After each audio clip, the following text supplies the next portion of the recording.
जी माशाल्लाह, ये वो जो जंगे उहद के अंदर जिस दर्रे का जिक्र मिलता है, तो जो छोटा एक इसके ऊपर मुसलमानों की ड्यूटी लगाई गई थी कि आपने इसको नहीं छोड़ना, लेकिन जब ज़ाहिर फतह नज़र आ गई तो वो छोड़ दिया। इसी वजह से ये नुकसान उठाना पड़ा। ये वो सारा हिस्टोरिकल वो है का पहाड़।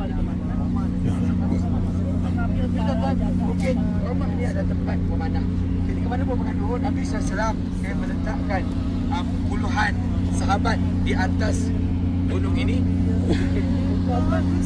ये सामने आपको उहद का पहाड़ नज़र आ रहा है, बीच में दर्रा, और यहाँ वो सहाबा की जो ड्यूटी थी, ये सारा वो छोटा सा इस पहाड़ का नाम है। ये देखो बहुत सारी दुनिया जो है वो यहाँ देखने के लिए, और फिर इनके जो गाइड हैं नीचे बता रहे।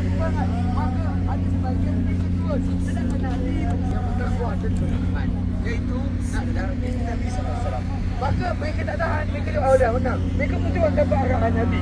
Tiba-tiba Abu Jahal, Abu Lahab. चलते हैं जी।